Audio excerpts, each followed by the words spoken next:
What's up guys, the E.L.T. Nation here, and today's video is a pretty interesting one. I hope you guys really enjoy this. And let's just get started, shall we? So, this all takes place back in May of last year. I was actually in a program at the time called the IT Specialist Program at World Services for the Blind. And let's just say that program did not work well for me. I specifically had some communication issues. I more specifically could not hear the instructors very well when I would go to my classes because I was basically sitting in the back of the classroom for most of the time. There could have been a request to move to the front of the classroom that would be easier to hear. And also, I could have also asked my counselor or a request for a assistive listening device so that it'd be easier for me to hear the instructors that way. But I didn't really do anything, and my counselor at WSB didn't really find out about these issues until the last minute, essentially. So that was not good.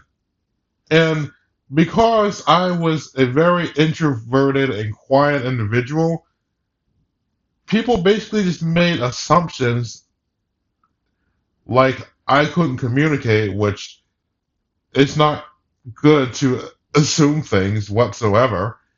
But despite this, I wasn't going to let this stop me. I had another program in mind because I discussed it with my family members, and it was digital accessibility, and it is basically designed to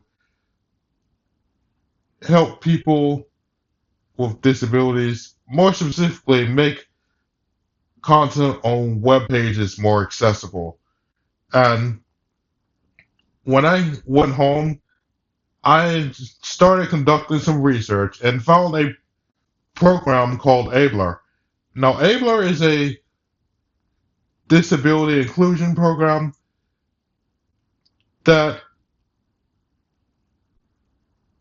reduces barriers for all people with disabilities, and it does all this by eliminating the digital divide by providing consulting and testing tools, which I will be learning about during this program. And once I conducted all my research about this program, I basically filled out my application to join the program. And once the application was sent out and approved, an interview was conducted with me to assess my professional and technical skills.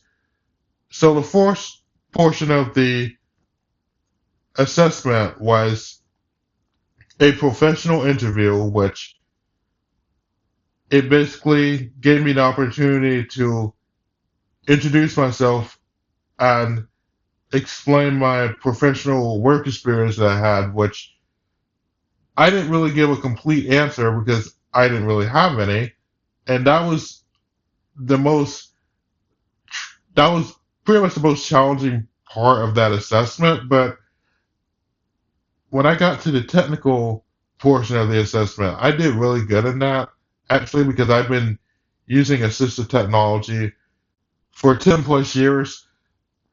So that really helped out in determining my eligibility. So after my assessment, I got my report back and I found out that I qualified for this program, and I was then offered a seat in section 6, which in this case is cohort 6 essentially, of the A3C Digital Accessibility Analyst course at Ablr. And I accepted this opportunity and started participating in this course, and I just have to say that it's been working great.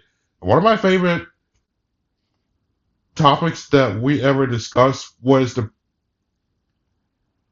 concept of universal design, which is basically a design and composition of an environment so that it can be easily accessed, used, and understood by all people, regardless of their race, age, ability, and disability. And not only is it beneficial to everyone, but it also is respectful of user dignity, rights, and privacy, and it allows them to live independently in society. And also, universal design has 7 principles, and the 3 of the 7 principles that stood out to me the most were simple and intuitive, perceptible information in size and space for approach and use. And I really found the simple and intuitive principle interesting because it is easy to understand and it doesn't matter their experience, knowledge, language, skills. It doesn't really matter. And it's just really simple to understand. For example, there would be like clear instructions. So a person could be speaking a different language and it would be easy to understand because there would be like a translation essentially. And for perceptible information, an example for that would be, for example, if there was like a picture on the page and there would be alt text that would pretty much describe the image, that would be kind of an example of perceptible information. And size and space for approach and use would be like given enough room in a building essentially for someone who uses a wheelchair, kind of like making the doorways wide enough essentially. And not only is class interesting, but there are also certain requirements that you have to do throughout this program. So every 4 weeks, since this program is structured over a 16-week of instruction, essentially, every 4 weeks there would be an incremental assessment that would assess the user's knowledge of the content. There were also writing assignments, like those weekly writing assignments that you would usually do in class, that will also show their understanding of the content and will allow them to reflect on it a little bit. And towards the end of the course,